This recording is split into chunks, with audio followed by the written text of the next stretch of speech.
வணக்கம். இது ஐபிசி தமிழின் இன்றைய முக்கிய செய்திகள். முதலில் தலைப்புச் செய்திகள். தமிழரசு கட்சியின் முன்னாள் தலைவர் மாவை சேனாதிராஜா காலமானார். கைது செய்யப்பட்ட அர்ச்சுனா அம்பிக்கு நீதிமன்றம் அளித்த உத்தரவு. யோசித்தவிடமிருந்து 5 துப்பாக்கிகள் மீட்பு. மஹிந்த மீது ட்ரோன் தாக்குதலா? சிக்குவாரார் ரணில் விசாரணையை ஆரம்பித்தது சிஐடி.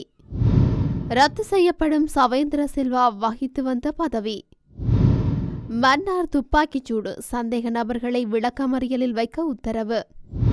கலைப்பீடாதிபதியாக தொடரவுள்ள பேராசிரியர் ரகுராம். யாழ்ப்பாண மக்களுக்கு விடுக்கப்பட்டுள்ள எச்சரிக்கை. விவசாயிகளுக்கு அரசிடமிருந்து சென்ற அறிவிப்பு.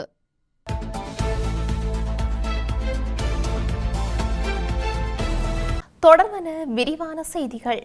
இலங்கை தமிழரசு கட்சியின் மூத்த தலைவர்களில் ஒருவரும் முன்னாள் நாடாளுமன்ற உறுப்பினருமான மாவை சேனாதிராஜா காலமானார். மாவை சேனாதிராஜா தனது 82வது வயதில் உயிரிழந்துள்ளார். உடல்நலக் குறைவால் யாழ் போதனா வைத்தியசாலையில் அனுமதிக்கப்பட்டிருந்த நிலையில் அவர் உயிரிழந்துள்ளார். மாவை சேனாதிராஜா வீட்டில் தவறி விழுந்த நிலையில் தலையில் நரம்பு வெடிப்பு ஏற்பட்டதால் யாழ் போதனா வைத்தியசாலையில் அவசர சிகிச்சை பிரிவில் சிகிச்சைக்காக கடந்த செவ்வாய்க்கிழமை அனுமதிக்கப்பட்டிருந்தார். அவருக்கு மூளையில் ஏற்பட்ட இரத்த கசிவு காரணமாக ஆபத்தான நிலையில் செயற்கை சுவாச உதவியுடன் சிகிச்சை அளிக்கப்பட்டிருந்தது. இந்த நிலையில் மாவை சேனாதிராஜா உயிரிழந்ததாக அவரது குடும்ப உறுப்பினர்கள் உறுதிப்படுத்தியுள்ளனர். யாழ் மாவட்ட நாடாளுமன்ற உறுப்பினர் அர்ச்சுனா ராமநாதன் நேற்றைய தினம் அனுராதபுரம் நீதவான் நீதிமன்றில் முன்னிலைப்படுத்தப்பட்டதன் பின்னர் பிணையில் விடுவிக்கப்பட்டுள்ளார். நாடாளுமன்ற உறுப்பினர் அர்ச்சுனாவை நேற்றைய தினம் யாழ்ப்பாணம் சாவகச்சேரி நகராட்சி மன்றத்தில் வைத்து கைது செய்யப்பட்டிருந்தது. நாடாளுமன்றம் சென்ற நிலையில் தனது வாகனத்தில் அங்கீகரிக்கப்படாத விஐபி விலங்குகளை பயன்படுத்தியதற்காக ட்ரம்பேவ பகுதியில் வைத்து அர்ச்சுனா எம்பி காவல்துறையினரால் வழிமறிக்கப்பட்டார். எனினும் அவர் காவல்துறையினரின் கடமைகளுக்கு இடையூறு விளைவித்ததாக குற்றம் சுமத்தப்பட்டிருந்தார். இது தொடர்பான காணொளியும் வெளியாகியிருந்ததுடன் காவல்துறை அதிகாரிகள் அவர் திட்டியதும் காணொளியில் பதிவாகியுள்ளது. இந்த சம்பவத்தை தொடர்ந்து அவர் மீது வழக்கு பதிவு செய்யப்பட்டு அவர் நேற்று கைது செய்யப்பட்டார். அனுராதபுரம் நீதவான் நீதிமன்றில் முன்னிலைப்படுத்தப்பட்ட எம்பி பிணையில் விடுவிக்கப்பட்டுள்ளார்.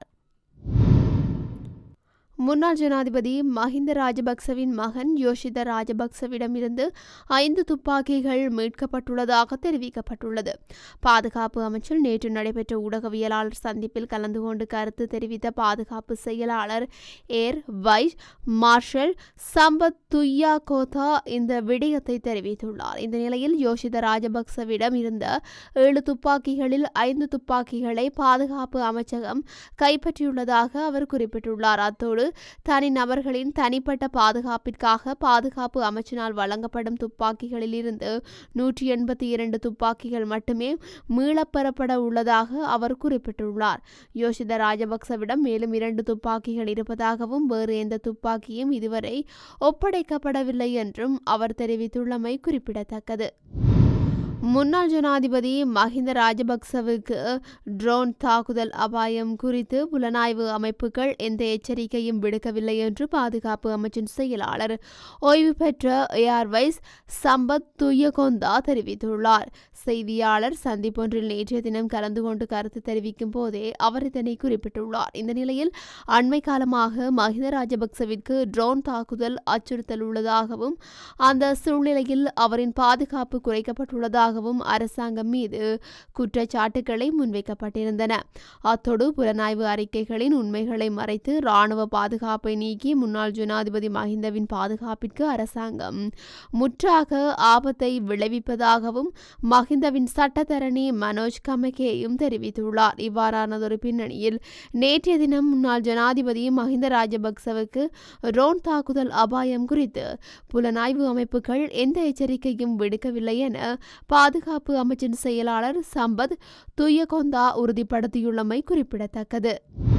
முன்னாள் ஜனாதிபதி ரணில் விக்ரமசிங்கவின் கையொப்பம் கொண்டதாக கூறப்படும் கடிதம் பாதுகாப்பு நிறுவனங்களுக்கு அனுப்பப்பட்டது குறித்த விசாரணை தொடங்கப்பட்டுள்ளதாக குற்றப்புலனாய்வு திணைக்களம் கொழும்பு கோட்டை நீதிமன்றுக்கு அறிவித்துள்ளது. தென் மாகாணத்தில் செயல்படும் கடத்தல்காரர் ஒருவர் சட்டவிரோத நடவடிக்கைகளை தொடர அனுமதிக்கும் சிறப்பு உத்தரவு அந்த கடிதத்தில் இருப்பதாக கூறப்படுகின்றது. குறித்த கடிதமானது முன்னாள் காவல்துறை மாதிபர் சி.டி. விக்ரமரத்ன, அப்போதைய பாதுகாப்பு செயலாளர் மற்றும் ஜனாதிபதி செயலாளர் ஆகியோருக்கு அனுப்பப்பட்டதாக கூறப்படுகின்றது. இந்த நிலையில் கடிதம் உண்மையானதா அல்லது போலியானதா என்று குற்றப்புலனாய்வு திணைக்களத்தினர் விசாரணை செய்து வருவதாக தெரிவிக்கப்பட்டுள்ளது.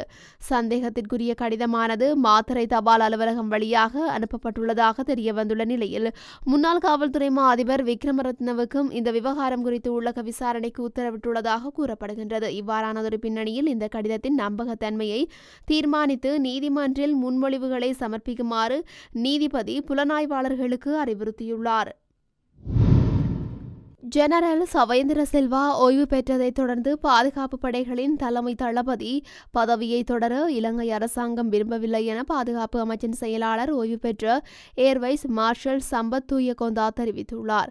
அரசாங்க தகவல் திணைக்களத்தில் நேற்று நடைபெற்ற ஊடகவியலாளர் சந்திப்பிலேயே அவர் இதனை குறிப்பிட்டுள்ளார். அந்த பதவியை தக்க வைத்துக் கொள்ள வேண்டிய அவசியமில்லை என்றும் அந்த பதவியின் கடமைகளை பாதுகாப்பு அமைச்சகம் மேற்கொள்ளும் என்றும் அவர் கூறியுள்ளார். தேவைப்பட்டால் மட்டுமே மீண்டும் பதவியை நடைமுறைப்படுத்த நடவடிக்கை எடுக்கப்படும் என்று செயலாளர் சம்பத் தூயகொந்தா மேலும் குறிப்பிட்டுள்ளார். மன்னார் நீதிமன்றத்திற்கு முன்னர் கடந்த 16ஆம் தேதி இடம்பெற்ற துப்பாக்கிச் சூட்டு சம்பவத்துடன் தொடர்புடையதாக கைது செய்யப்பட்ட 5 சந்தேக நபர்களையும் எதிர்வரும் 10ஆம் தேதி வரை விளக்கமறியலில் வைக்குமாறு உத்தரவிடப்பட்டுள்ளது. குறித்த உத்தரவை மன்னார் நீதவான் நேற்றைய தினம் வழங்கியிருக்கின்றார். அத்துடன் நேற்று கைது செய்யப்பட்ட மேலும் ஒரு சந்தேக நபரை இன்றைய தினம் போலீஸ் தடுப்பு காவலில் தடுத்து வைத்து விசாரிக்க நீதிமன்றம் அனுமதி வழங்கியிருக்கின்றது.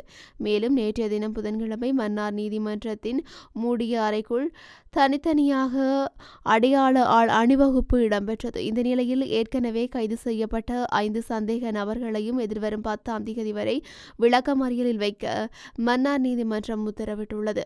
மன்னார் நீதிமன்றத்தில் கடந்த 16ஆம் தேதி வழக்கு விசாரணை ஒன்றிற்காக வருகை தந்தவர்களை இலக்கு வைத்து மேற்கொள்ளப்பட்ட துப்பாக்கிச் சூட்டு சம்பவத்தில் 2 உயிரிழந்ததோடு பெண் ஒருவர் உள்ளடங்கலாக 2 படுகாயமடைந்தனர். இந்த நிலையில் மன்னார் மாவட்ட சிரேஷ்ட போலீஸ் அத்தியட்சகரின் பணிப்புரைக்கு அமைவாக விசேட போலீஸ் குழுக்கள் நியமிக்கப்பட்டு முன்னெடுக்கப்பட்டு வந்த தேடுதல் நடவடிக்கையின் போது பிரதான சந்தேக நபர்கள் உள்ளடங்கலாக 5 பேரை மன்னார் போலீசார் கைது செய்தனர்.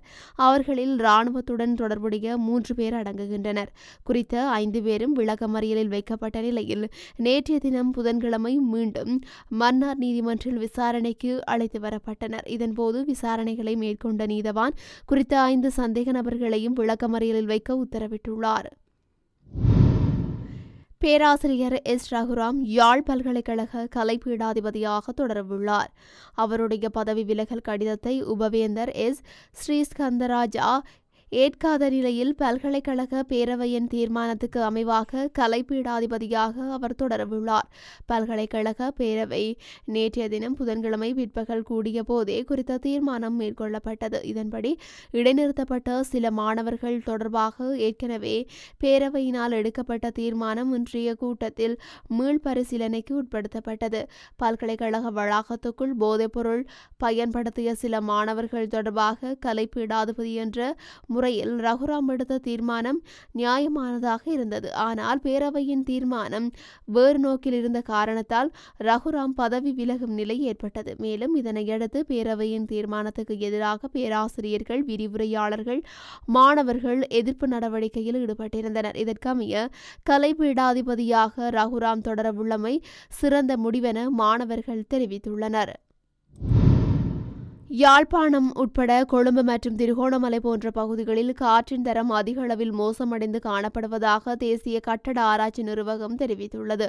இந்தியாவிலிருந்து வரும் மாசு நிறைந்த வழியினால் இந்த நிலைமை ஏற்பட்டுள்ளதாக தேசிய கட்டட ஆராய்ச்சி நிறுவனத்தின் பணிப்பாளர் சரத் பிரேமசிறி தெரிவித்துள்ளார். இந்த நிலையில் அசுத்தமான காற்றை சுவாசிப்பதனால் சுவாச ரீதியான நோய்கள் ஏற்பட அதிக வாய்ப்புள்ளதாக தெரிவிக்கப்படுகின்றது.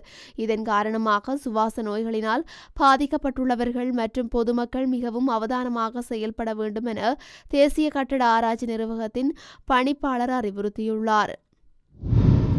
விவசாயிகள் குறைந்தபட்ச உத்தரவாத விலையில் ஓரளவு நெல்லை அரசுக்கு வழங்குமாறு கேட்டுக்கொள்கின்றோம். இது விவசாயிகளின் கடமை என விவசாய மற்றும் கால்நடை பிரதி அமைச்சர் நாமல் கருணாரத்ன விவசாயிகளுக்கு அறிவித்துள்ளார். இது தொடர்பாக ஊடகவியலாளர்களிடம் அவர் தெரிவிக்கையில், நெல் சேமிப்பு கிடங்குகள் தற்போது நெல்லை கொள்வனவு செய்ய தயாராக உள்ளன. விவசாயிகளை அரசுக்கு நெல்லை விற்பனை செய்யுமாறு வற்புறுத்த மாட்டோம். எனினும் குறைந்தபட்ச உத்தரவாத விலையில் ஒரு தொகை நெல்லை அரசாங்கத்திற்கு வழங்குமாறு கேட்டுக்கொள்கின்றோம். இன்னும் சில நாட்களில் குறைந்தபட்ச உத்தரவாத விலை அறிவிக்கப்பட்டு நெல் கொள்முதல் செய்யும் பணியை அரசு விரைவில் தொடங்கும் என்றார். அரசு கொள்முதல் செய்யும் நெல்லை குறைந்த விலைக்கு விற்காமல் கட்டுப்பாட்டு விலையை விட குறைந்த விலையில் மக்களுக்கு அரிசி வழங்க பயன்படுத்துவோம் என அவர் மேலும் தெரிவித்துள்ளார். இத்துடன் இன்றைய முக்கிய செய்திகள் நிறைவடைகின்றன. தொடர்ந்தும் செய்திகளை அறிந்து கொள்ள IBC தமிழ் நியூஸ் என்ற எமது யூடியூப் பக்கத்தினூடாக இணைந்திருங்கள். நன்றி.